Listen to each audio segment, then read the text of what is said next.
welcome and thank you for joining us on this episode. We're so glad to have you. We're starting so strong with the headlines, and we have the CEO of the Transmission Company of Nigeria who has bribed the power minister, with a 2023 Lexus SUV worth over 290 million allegedly to retain office, right? And then we also have the detainees, the Boko Haram detainees, over 200 who were actually detained and arrested by the military during the heat of the insurgency, and they said they are going to be releasing them after clearing them of wrongdoing, in their own words. We also have, bandits abducted 13 persons in Katsina and carted away properties worth millions of naira. We also know Sheikh Gumi was earlier invited for discussions and inquisitions about his links with bandits. Well, he has revealed to us what he discussed with the security agents, and he actually said that only the innocent is above the law. These are more that we're bringing on today's episode. Thank you for joining us. Leading with the story about the CEO who has bribed the power minister Adelabu with an SUV worth over 290 million. The details are as follows. It says that the managing director and the chief executive officer of the Transmission Company of Nigeria, TCN, in the person of Abdulaziz Ahmed Sule, has reportedly bought a 2023 Lexus LX600 model for the Minister of Power, Mr. Adebayo Adelabu.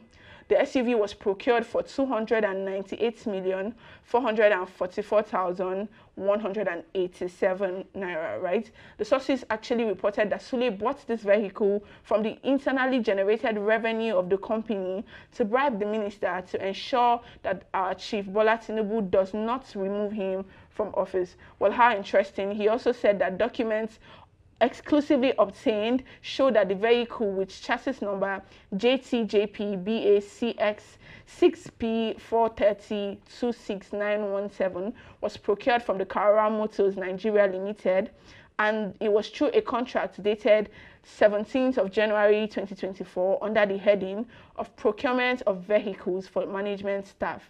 Well, a payment with the heading payment advice shows that this over 261 million naira was paid to Kano Motors Nigeria Limited account that was domiciled with Fidelity Bank from TCN accounts through the Central Bank of Nigeria on February 20th, 2024. At exactly 9:05 a.m. and it came with the of 9976 17729. Meanwhile, sources had actually told the reporters that the vehicle was bought by the TCN managing director and CEO, Mr. Sule, for the power minister to actually ensure that his position is safe. Well, it's just nothing to see. Very interesting story we see here. But these people have actually debunked it. They came out to say that it happens everywhere, that this is not the first time where MDs and managing directors actually buy things for ministers and heads of different government parastatals. He said it was a regular stuff, but we know how it goes down in Nigeria. We actually are aware of the politics that is being played and the corruption. Anyways, the MD and CEO of the TCN, who happens to be Engineer Abdulaziz Ahmed Sule, had bought this vehicle from the internally generated revenue of the TCN to bribe the Minister of Power to actually ensure that Chief Bola Ahmed Tinubu doesn't remove him from office. Well, a source who pleaded anonymity and didn't want his name in print said that was why, when new executive officers were appointed for TCN by the president, the MD and the CEO of TCN was not touched. This is pure corruption, and that is directly quoting the source who had spoken to reporters. Well, like I said earlier, corruption in the highest places, corruption in the highest order. We know everybody is trying to get their share of the national cake, and it's actually time that we actually put the spotlight on individuals like this who actually take taxpayers' money to, rally around and lobby for positions, or lobby to retain positions where they get to amass wealth that is gotten from the taxpayers' money, and money that is actually needed for the collective development of the country. Well, moving on, we have the story about the 200 detainees that Boko Haram detainees that's set to be released by the federal government and the Nigerian army.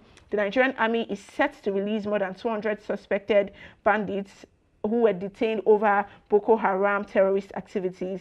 The military said the suspects had been cleared of links to the Boko Haram set and that the detainees were going to be handed over to the Borno state government for proper reintegration into the society on Tuesday morning at Giwa Barracks in Maiduguri, the state capital.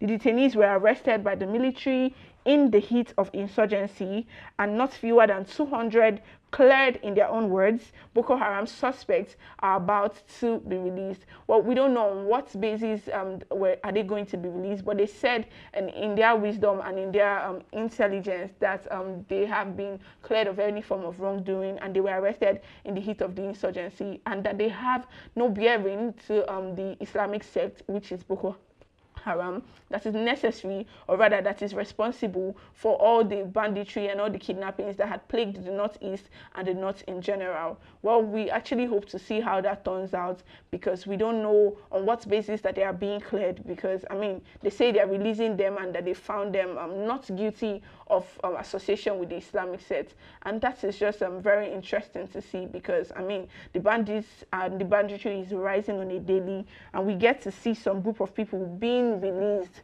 I don't know how much good or harm that is going to cause, but in a situation that is already precarious, it is very necessary that our security operatives and the Nigerian military actually employ restaurants in actually using people that, in their own words, they have cleared of, you know, any wrongdoing. Well, the source said that the State Commissioner for Women Affairs, in the person of Zuwaira Gambo, and her information and internal security counterpart, Professor Ta Umar, will be receiving the cleared detainees on behalf of the state government.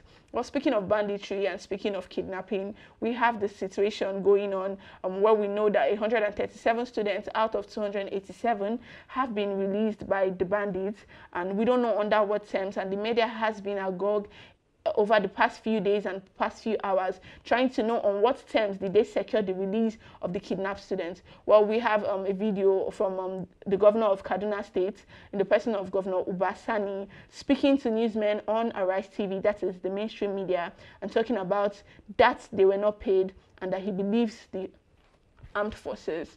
And so let's take a listen to that. I will be with the children. They are all excited. They are waiting for me. They will not be happy to hear me wasting time actually whether they were gone battle or anything when they are released. You need to see them. You will agree with me, they are extremely happy. And of course, as you ask me a question, I will also find out, okay? So give me time to find out. Okay, but as far as I'm concerned, as of today, I know they were released, and of course, I believe in our armed forces. They told me, and I believe it, no ransom was paid, so we should thank God. That was exactly the statement, and of course, here for me, everybody has his own priority. What is my priority as a governor? Is to get my children back, and they're back. That is my priority for now. And I'm happy, I thank Almighty Allah, they're back. Yes. Well, we've gotten to hear from his mouth, the horse's mouth, because it was in his state and under his jurisdiction that this kidnap actually happened. So he said they were not paid any ransom, and so we don't know as to what end or what was the terms of the agreements that had them releasing 137 of these children. But he actually claims and insists that no ransom was paid. When he was asked about whether you know, any gun battle ensued before the release of the students, he actually said he had no idea, and he was going to you know, refer back to them because he needed time. Well, how hilarious. We just thank God that the students are actually back to their families, and they are able to reunite with their loved ones. And we actually pray that you know, these people boot up security. This is a time to actually ask very silent questions to make sure that there is no reoccurrence of such you know, sad incidents. And so it is beyond just celebrating their return. It actually calls for you know, a strategic planning to make sure such evil or such misery doesn't actually occur again. Well, in the spirit of banditry and all of that, still talking about banditry, we have a situation in Katsina State where 13 persons have been abducted and they carted away properties worth millions of naira. Well, in this very sad development, they said the bandits actually had the time to go about their nefarious activities without any form of intervention from the security agents, which is just really sad to see, because a village was actually invaded and they said 12 people, 12 married women, as the reports came to us, were actually abducted alongside one other man, right? And it's just very sad because this actually went on for hours and we didn't even get to hear that, security agencies were on their way or they were coming to actually curb this menace. And at the time of filing this report, we have not gotten any official report or actually any official statement from the government of the Katsina state confirming or denying this incident, but locals actually came out to say that it was a very terrible situation, and through indigenous reports, that's how we're able to know this. And so we pray for the safe return of them, and once again we hope that the government beefs up security in the northern areas and actually make sure that they don't actually reoccur. Well, speaking of which, the Central Bank of Nigeria has raised its interest rates to 24.75%, and this is like the 5th time in just this year that they are increasing their interest rates. And it's just very sad to see, because what is going to be the future of SMEs and little businesses that are actually starting up? What is going to be the loan repayment basis? And I'm not so much of an expert when it comes to interest rates and forex analysis, but we know this is not good news. This is not something that calls for a good and proper climate in the Nigerian sector or in the sector of trade and commerce. Well, back to the story of the escaped Binance detainee. We have a security expert who actually granted interview to the men of Channels Television and actually discussed about the intricacies and the details of how this man actually escaped Nigeria. Well, let's take a listen to that and we come back to the studio. The information available clearly shows that this guy wouldn't have found it so easy to get a passport and also be able to move through our airport without being detected. In fact, I have it in authority that he actually bought the ticket that he flew with right there at the Nnamdi Azikiwe International Airport. On that same day, the ticket was bought. And for him to have been able to make such smooth movement, somebody must have planned it. Some group of people will have, worked out the details to ensure that the guy will easily pass through Nnamdi Azikiwe International Airport using the same name undetected, which means that they must have checked that he was not on watch list. They must have checked with the immigration to ensure that that passport will fly through, that the immigration have not watch listed him. They must have also be sure that with the current status of his passport, the airline that will be easier for out of Nigeria, which is Middle East. And there's something about Middle East airline. Based on my experience, a lot of things used to go through that airline, because Middle East airline is I think it's a Lebanese airline, because majority of the Lebanese used to fly through that airline. And there are a lot of things that goes on in the airport that you can just imagine using that airline. So for the choice of the airline, the choice of going through the airport and not through other means, and then the way at which he was able to move out of from the mosque easily, a vehicle probably waiting to pick him up. This is a well-planned extraction operation, and a company like Binance is the least that they can actually sponsor and get it on. So this is a very big embarrassment to us.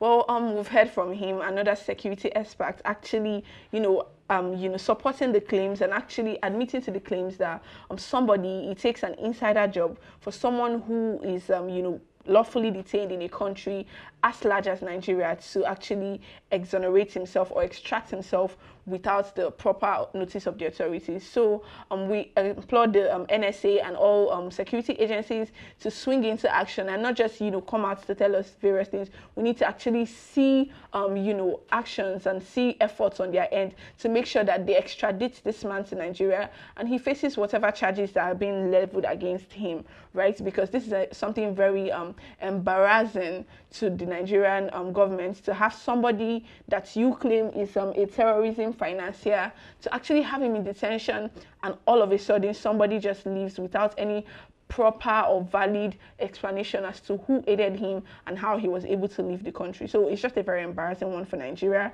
And so I hope that they swing into action and leave propaganda on the side to make sure they actually bring this man to face the full wrath of the law if he's actually found guilty of all that he's being accused of. Well, moving on, we have the story of Yusuf Abba of, the governor of Katsina State, who actually came out to say that he had an issue with the 1 billion naira that he was allocated for the Ramadan feast, and he was disappointed. He expressed disappointment at the quality of food that the masses were receiving. And so let's just take a watch to that video. 6 billion naira being reported. The development comes after the APC asked the Kano state government to account for the 6 billion naira purportedly disbursed for the Ramadan feeding. The governor of the state, Abba Yusuf, had undertaken an impromptu visit to one of the centers at Gedan Maza, where he expressed disappointment over the quality of the food served to the beneficiaries. Look at this nonsense. Look at this nonsense.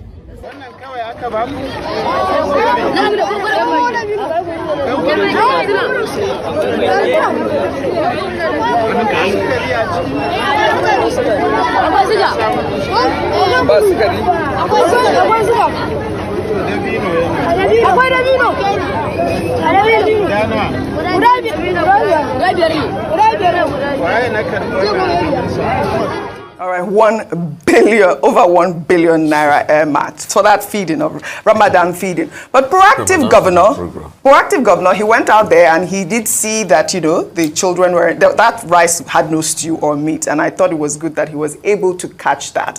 Well, how pathetic to see what 1 billion naira can actually, do to actually have the Ramadan fast being broken. It's just very sad to see, because corruption is on every level and every sphere of the Nigerian, ecosystem, because someone who actually got allocated Kano state government to account for the 6 billion naira purportedly do the needful of breaking the fast and actually providing food for these less privileged people, or people who are, or even if they're able to fend for themselves, people who are actually supposed to be beneficiaries of the goodwill of the government, somebody still thought it was necessary to actually siphon funds and give them, standard procedures, or rather substandard food items. Well, I apologize for the misinformation earlier when I said Katsina State.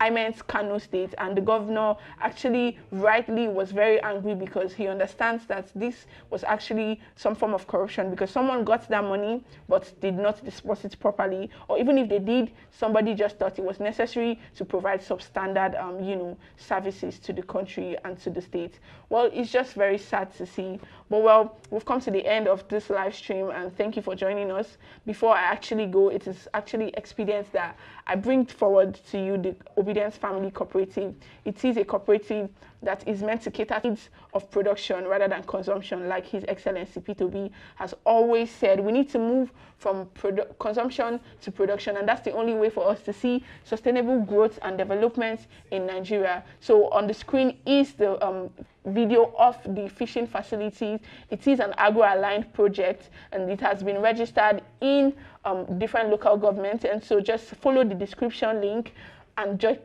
the platform on WhatsApp to actually discuss with well-meaning Nigerians and people of like minds. And so if you're willing to invest, willing to join this cooperative, so we can just truly transcend from consumption to production. Well, thank you for joining us on today's live stream.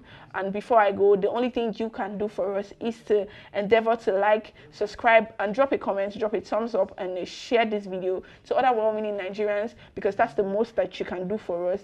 And there will be a meeting on Saturday, and the link is going to be communicated and dropped on the description box of subsequent videos. Well, thank you for joining us on today's episode. So we'll come your way tomorrow. Bye for now.